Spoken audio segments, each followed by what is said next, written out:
tahapan itu secara otomatis nilainya itu kan lebih maksimal.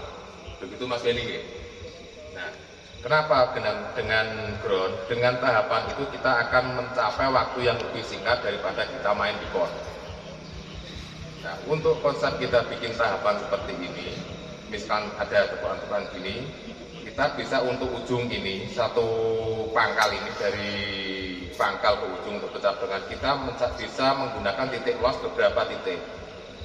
Jadi kalau ini misalkan dari sini di loss, dari sini di loss, maka dari pangkal ke ini, dari ujung ini, kalau kita memakai sistem program, secara otomatis kalau dari beberapa pengelosan kita potong sesudah titik maksimal, secara otomatis ini kita akan mendapatkan tahapan yang maksimal. Dari mulai pangkal sini, setiap tekuan kita loss, setiap tekuan ini ada loss, secara otomatis nanti tahapan itu kita bisa capai secara maksimal. Nah, kita berbicara sekarang untuk kaki. Nah, dalam program itu aslinya dalam berbagai karakter tiap spesies itu untuk teknis programan itu beda-beda, Pak. Ada yang tanaman itu akarnya bisa dibuat dan tidak, misalkan ficus. Kalau misalkan ini ficus, secara otomatis kalau di sini kan kita harus membutuhkan kaki yang kuat. Kalau ficus, kita mencapai pengelosan, ini kita pecah batang aja sudah cukup. Tapi kalau ini pilang, secara otomatis ya mau tidak mau kita harus mengakali dengan sistem penanaman batu. Jadi tidak semua bahan itu bisa kita capai maksimal dengan pembuatan kaki yang maksimal. Tinggal kita lihat pohonnya. Nah, makanya kalau kita pengelosan dari berbagai karakter pohon, itu kita tidak bisa memaksimalkan setiap spesies itu dengan spesies ini. Jadi harus ada teknis berbeda-beda. Jadi kita itu belajar mempelajari karakter pohon. Nah, pohon sendiri yang akan memberi pelajaran kepada kita bagaimana kita harus tahu karakter tiap pohon itu. Jadi di situ. Nah, untuk karakter pohon itu ada yang beberapa pohon itu yang bisa diberunding total, ada yang tidak, misalkan setigi. Setigi kalau kita program tetap teknisnya beda dengan pilang. Nah, mungkin dari teman-teman di sini ada yang mempertanyakan tentang teknis program, misalkan teknis pengawatan atau pembikinan kaki pada siansi atau hokiante atau ficus, monggo.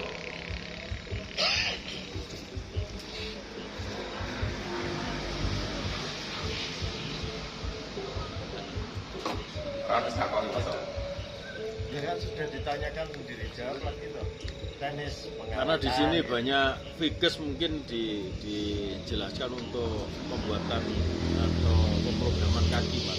Nah, kalau untuk ficus pemrograman kaki, secara otomatis kalau kita bikin program kaki, otomatis bawahnya itu harus kita kasih alas, Pak. Nah, kenapa? Karena untuk ficus itu yang kita dapat di alam kan tidak seperti yang kita inginkan. Ada yang kakinya gede sini, ada yang di sini tidak ada kakinya. Nah, untuk menyiasati seperti itu ada beberapa teknis. Kita bisa pecah batang, bisa sok kaki. Nah, untuk pembikinan kaki kita bisa sok dari batang, bisa juga kita sok dari akar. Nah, untuk kita bikin pecah batang atau sok kaki dengan akar atau sok kaki dengan cabang, itu syaratnya cuma satu, tanaman itu harus subur. Nah, syarat tumbuh subur untuk tanaman program kita harus mempelajari jarak tanam. Nah, kenapa harus ada jarak tanam? Karena untuk mengatur pencahayaan atau angin yang masuk itu tetap kita butuhkan. Nah, itu ada teknisnya. Kenapa harus ada jarak tanam? Ibaratnya kita itu di dalam satu ruangan, terlalu banyak orang, secara otomatis oksigen yang kita terima itu secara otomatis kan sedikit. Nah, kalau oksigen yang kita terima sedikit secara otomatis, kita tidak sehat. Begitu juga dengan tanaman. Nah, pencahayaan dan angin itu harus loss. Itu syarat utamanya. Yang kedua, itu pemupukan berkala, air harus terjamin. Kenapa air harus terjamin? Karena kalau kita program kaki, secara otomatis kita butuh lembab biar serabut-serabut itu tidak mati Pak. Jadi penyiraman itu harus rutin setiap hari untuk kita program bisa maksimal. Untuk pemupukan harus rutin, insektisida harus rutin. Itu biar programan kita itu cepat menjadi bonsai yang kita inginkan. Nah kalau untuk saya pribadi itu untuk membuat programan itu saya tidak mau terpaku pada gaya. Biar Mas Benny yang menerangkan gaya. Jadi kalau saya membuat bonsai itu ya suka-suka saya, tapi dalam tanda kutip tetap bisa masuk akal enggak sesuai logika alam gitu aja. Misalkan saya bikin bonsai terpelintir, ficus, masuk akal enggak? Ya kalau saya berpikir pribadi ya tetap masuk akal. Kenapa enggak? Karena di alam, di tebing-tebing itu juga banyak ficus yang melintir. Nah gitu. Yang penting intinya itu tetap kita bikin cabang pertama harus lebih gede dari cabang yang kedua gitu aja. Nah, ya seterusnya itu tetap sama seperti teknis-teknis kita berbonsai sesuai dengan fenomena alam. Bukan pakem sebenarnya Mas Benny ya, fenomena alam. Jadi kita masuk ke logika alam itu masuk akal enggak gitu aja kalau kita bikin bonsai. Nah, kalau dalam program biasanya pohon itu dalam proses dari nol sampai jadi itu biasanya ada perubahan konsep karena ada perubahan bentuk pohon. Nah, dalam perubahan bentuk pohon itu setiap spesies itu beda-beda Pak. Misalkan serut, kita dapat serut segini, kita bikin cabang itu selengan. Biasanya kalau serut itu tidak bengkak. Tapi kalau pohon asem sama ficus itu biasanya ada pembekakan. Nah, itu karakter-karakter tiap pohon itu yang membedakan. Nah, kita harus mempelajari tiap pohon itu dengan karakter masing-masing. Secara otomatis dengan karakter yang berbeda-beda, tekniknya juga harus beda. Monggo kalau ada yang mempertanyakan masalah yang lain tentang programan. Pak Faisal, Pak Herman. Itu bisa pecah batang. Bisa Pak, cuman teknis pecah batangnya itu beda dengan ficus. Kalau siansi pecah batang itu di pangkalnya itu harus ada akarnya. Kalau ficus itu kan beda. Kalau ficus itu kan kita pecah, akar kan keluar sendiri. Tapi kalau siansi mungkin keluar serabut, tapi tidak bisa besar serabutnya. Jadi teknis pecahnya itu seperti sancak, harus ada ujung akarnya. Untuk teknis pemecahan batang itu sendiri bagaimana bisa itu utuh, itu tetap kembali lagi ke tingkat kesuburan tanaman. Semakin kita perawatan itu maksimal, secara otomatis pohon itu akan cepat utuh. Meskipun serut masih juga bisa Pak di program akar, tapi untuk teknisnya juga beda. Jadi kalau dongkel itu memang kan sulit. Sulitnya itu karena dia di alamnya udah tua. Jadi kalau untuk teknis serut di program itu harus kita pakai cangkok.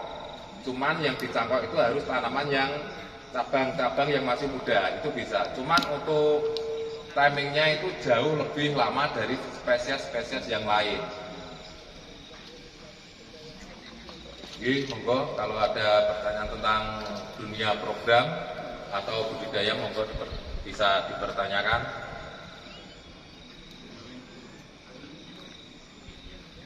Kalau sianci itu juga bisa triknya juga seperti ficus atau bagaimana? Kalau siansi itu untuk kita pembesaran batang itu beda dengan ficus. Perakaran. Perakaran itu harus mulai dari nol Pak. Okay. Jadi kalau bisa dari cangkok itu yang kecil. Kalau gede itu susah kita untuk bikin alurnya. Ya. Karena kalau siansi dari cangkok itu maksimal itu kalau kita cangkok bisa sejempol kaki atau gagang setir sepeda itu maksimal seukuran gitu. Jadi untuk pembengkakan nanti bikin alurnya itu bisa maksimal. Tapi kalau cangkoknya sepaha itu kita bikin kakinya yang susah. Karena bagaimanapun kalau bonsai itu kita ngejar kaki, kita juga berpikir proporsional ukuran kaki dengan besar batang. Jadi kalau besar batangnya sepaha, kakinya sejari kan juga nggak masuk akal. Kan gitu tuh Mas Benny.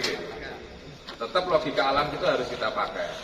Nah, karena teknisnya tiap spesies itu juga beda-beda. Hokianti bagaimana, siansi bagaimana, itu kan kita mempelajari karakteristik tiap spesies. Nah, itu sulitnya kita berbonsai bukan sulit, tantangan kita berbonsai di Indonesia. Karena spesiesnya banyak. Apalagi yang spesiesnya itu tanaman-tanaman impor yang paling banyak di Indonesia. Itu kita dituntut untuk mempelajari tingkat kesulitan tiap spesies.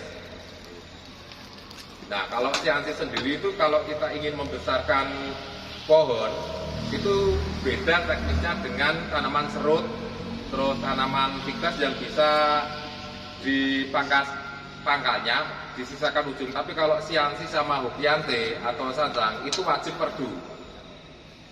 Jadi kita hanya tahapan pertama itu kita menyuburkan dengan beberapa cabang itu kita los. Nah, target pertama kita itu untuk besar pohon, besar batang. Nah, kalau besar batang sudah maksimal baru kita keperas, kita bikin tahapan. Nah, teknisnya itu juga beda-beda. Untuk tanaman Hokianti itu paling tidak kita harus menyisakan pangkal tunas atau cabang biar nanti itu setelah kita potong tidak ada pemerosotan pemotongan. Untuk menyiasati hal-hal seperti itu kan beda dengan kalau hibrid. Kalau hibrid asalkan pencahayaan panas kita potong pendek, insya Allah keluar. Tapi dalam tanda kutip tanaman harus subur. Nah, banyak di teman-teman itu pertanyaannya setelah dipotong kenapa nggak keluar? Itu biasanya satu karena banyak hamanya.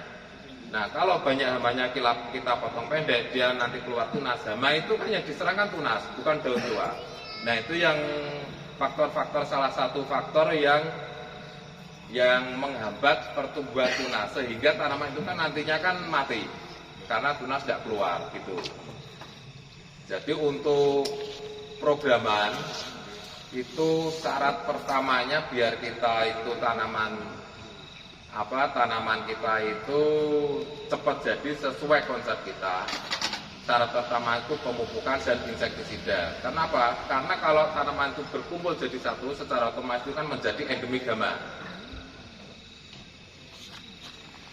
Monggo ada yang lain untuk dipertanyakan? Masalah pemupukan atau obat-obatan insek yang diperlukan untuk tanaman.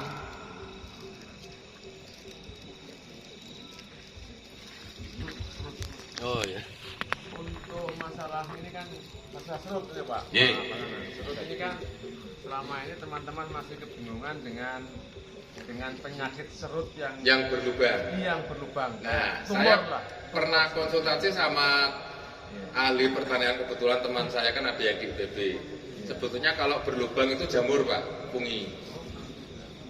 Nah, itu kalau kita nyemprot insek itu dicampur dengan fungisida, insya Allah berhasil.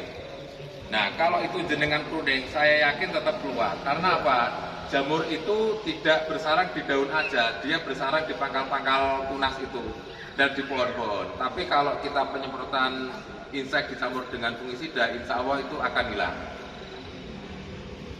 Nah, insektisidanya itu bisa berupa Starban atau Desis atau Lapin, yang lain-lain itu bisa. Cuman syaratnya kalau serut itu tetap pakai fungisida dicampur.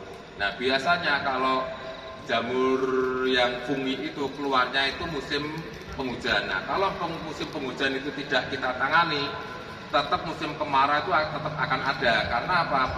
Penyiraman kita kan rutin, Pak. Nah, sehingga media lembab, pohon itu lembab, nah jamur itu yang tidak akan pergi. Nah, salah satu teknisnya itu tetap di fungisida. Kalau bisa pakai detan itu bisa.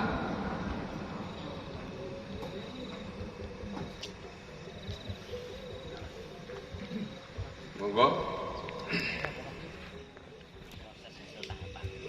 Nah, kalau proses pengapenan, prosesnya gitu ya. Jadi tahap itu selain pengapenan yang kita dapatkan. Ya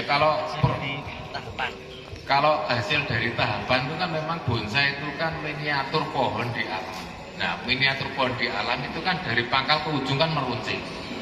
Nah, yang hasilnya kan ya kalau kita program memakai tahapan itu kan cepat jadi kalau kita pakai sistem program. Cuman syaratnya kan tetap harus subur gitu aja. Nah, cuman teknisnya kita bikin tahapan kan teknis pengelosan. Itu aja teknisnya. Jadi ya kalau kita main program itu kita bikin tahapan itu lebih cepat gitu aja bedanya. Untuk ukuran kaki aja. Jadi katakan bikin program nukar medium. Iya. biar kaki itu nggak kesan merata tapi meraji. Nah, kalau kaki itu, kalau teknis saya itu, kaki itu kan sama halnya dengan kita menyusun dimensi. Jadi kaki itu kalau di alam itu kan ada yang namanya panjang, pendek, tinggi, rendah. Nah, kalau di alam kan gitu. Jadi kalau kita membuat program kaki sedini mungkin, kalau kita dapat dongkel itu diatur panjang pendeknya sesuai konsep kita. Makanya kan Mas Benny tadi bilang kita lihat dasarnya dulu. Powernya itu kuat mana. Nah, biasanya kalau kita dapat di alam itu kaki besar sebelah, ya secara otomatis kita miringkan ke kanan, kita tekuk ke arah sebaliknya, sehingga kita membaca flow gerak dasar dari pohon itu. Karena di alam itu kan tidak semuanya kaki itu kan sempurna. Terus untuk penegasan alur selain memakai teknik pahat, biar nggak terkesan lukanya parah gitu loh. Nah, biar teknis pahat itu kan sebenarnya kalau kita memahat itu kan kita timing. Iya. Biasanya teman-teman mahat tangannya wes gede lagi dipahat. Nah, itu secara otomatis untuk penutupan lukanya itu kan tidak bisa maksimal. Akhirnya kan lukanya kan masih kelihatan. Ya, selain dengan teknik pemahatan Mas, itu menegaskan alur. Kalau menegaskan alur ya tetap dari pahat. Ya, nah beda lagi dengan karakter beberapa pohon itu, misalkan siangsi tanpa kita pahat alurnya keluar. Nah, itu beda lagi. Makanya kan tiap pohon itu teknisnya beda-beda. Nah, teknis pahatnya juga beda. Kalau siangsi kita pahat secara frontal seperti ficus, secara otomatis kulitnya akan lepas sampingnya. Karena karakternya beda, lepas. Tapi kalau ficus aman. Nah, cuman kalau kita mahat itu sebisa mungkin jangan terlalu lebar. Maksimal itu 1,5 cm atau 2 cm, tapi lebih dalam.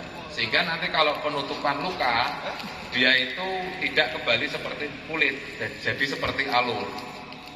Lebih dalam, bukan lebar tapi dalam enggak, tapi kecil tapi dalam. Jadi kalau kita bikin alur, bikin pahatan itu kita tetap harus lihat posisi kita tarikan tangan pertama itu alurnya bagaimana. Jadi kita alur itu jangan sampai diputus tapi diarahkan, sehingga alur-alur sesuai konsep kita melintir ke kanan atau ke kiri itu pas. Kalau untuk pengisian ruang depan, kalau ficus ya kita isi bikin cabang monjol ke depan atau kita ambilkan dari samping, enaknya loh. Kalau ficus itu kan bisa disiasati. Iya kan, kita susu bikin cabang yang menghadap ke depan, mengisi ruang depan, atau kita ambilkan dari cabang, dari anak cabang. Kalau yang mengarah ke depan itu diambil dari anak cabang, dari tangan pertama atau tangan kedua. Kalau bisa itu kan kalau kita bikin bonsai kan dari kaki sampai ke pundak itu terbuka, cuman diisi dengan dari anak cabang yang diarahkan ke depan, cuman tidak menutupi 100%, sehingga dimensi-dimensi kedalamannya kan tetap ada. Nah, kalau ficus kan tingkat kesulitannya kan lebih tinggi karena kita dituntut untuk memaksimalkan dari kaki sampai ujung. Nah, titik sulitnya kan di situ. Cuman dari titik sulit itu kan kita harus bisa memahami teknisnya. Dari pengalaman Mas Nanang ya, untuk memperkirakan kita bikin cabang itu jadi ngerti lah. Ngerti. Nah, itu kan biasanya ukuran-ukuran sendiri Mas Nanang. Ukurannya itu kita tempel dari kiri, dari tangan pertama kedua itu sekitar 4 cm. 4 cm itu sudah agak mungkin ngerti. Tapi kalau masih 2 cm atau 1 cm itu biasanya akan sejajar. Karena apa? Dari perubahan karena proses program yang lama, biasanya pohon itu kan akan berubah. Iya. Nah, batangnya itu besar. batang besar biasanya ada yang ketarik ke atas. Nah, untuk menyiasati seperti itu jaraknya minimal itu 4 cm dari tangan pertama lebih atas atau lebih rendah. Kalau sudah 4 cm insya Allah aman. Tapi kalau masih terlalu dekat, nanti dengan proses dia tumbuh, dia bengkak pohonnya, biasanya dia akan simetris dari kiri ke kanan. Cuman kalau pertanyaannya, nak wis simetris piye kan gitu. Iya. Nah, Menyiasati kalau tanaman formal sing simetris piye ya, kalau saya bikin informal miring ke kiri atau ke kanan, secara otomatis dia kan tiba Ya. naik Nah, salah satu. Nah, efeknya kan otomatis pembengkakan. Iya. Pembengkakan di atas kan. Dan dia perlu dipangkat atau gimana solusinya? Kalau yang atas itu bengkak, kan nggak simetris gitu ya. Iya. Ya udah kita cari wajah yang nggak simetris aja. Biasanya kan enak. Putar lagi. Munggung terusan. Ya namanya kita proses bonsai itu karena program itu kan tetap ada perubahan. Karena perubahan kita ya konsep lagi. Nah enaknya di ground kan di situ. Kita tidak menunggu waktu yang terlalu lama untuk membuat konsep yang baru karena dengan proses yang lama pasti ada perubahan konsep. Biasanya mukanya dari sini karena perubahan loh. Kakinya yang belakang kok lebih bagus, akhirnya dari belakang. Nah, pertanyaannya dalam program itu kaki belakang kok lebih bagus itu kenapa? Rata-rata dalam program itu kaki belakang nak wis dadi mesti sikile luwih apik. Karena dari awal start kita mempertimbangkan komposisi titik tubuh ini. Nah, jadi gini. Itu kan bisa pelajari kalau kenapa dalam proses kita bikin bonsai atau program kaki belakang dalam tanda kutip ini fikus ya. Kaki belakang pasti jadi lebih bagus karena titik tumbuh yang belakang itu lebih banyak. Ada background dan lain-lain. Background itu kan tidak harus satu. Nah, karena tarian yang banyak itu secara otomatis kakinya lebih sempurna. Makanya dalam kita program itu carilah kaki yang paling bagus di depan sehingga dalam prosesnya pas waktu tampak depan itu seimbang dengan yang belakang. Karena tarian tangan lebih banyak itu secara otomatis kaki belakang rata-rata yang saya alami itu jadi lebih bagus dari yang depan.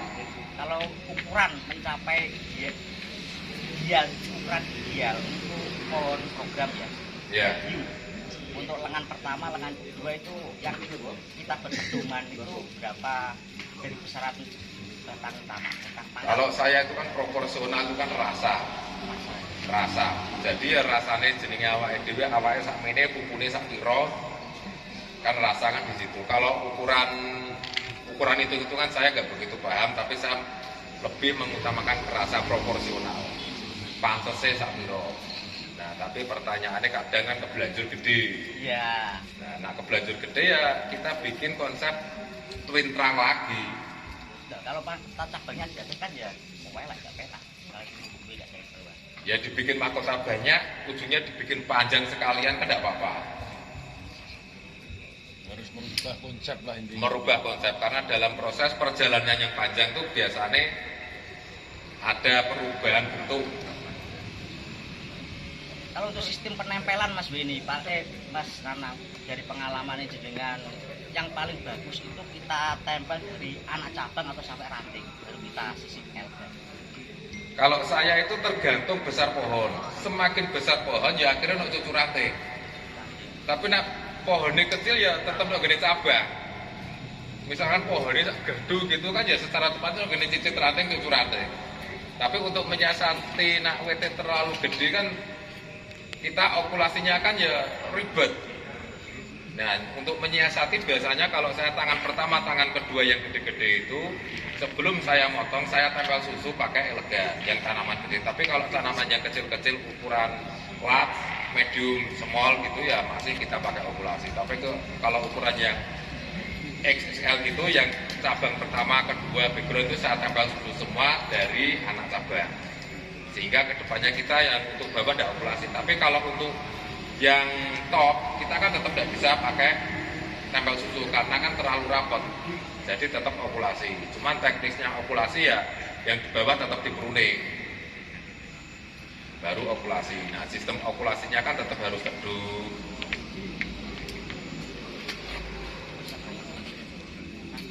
Sudah. Mungkin dari teman yang lain ada yang mempertanyakan perihal program.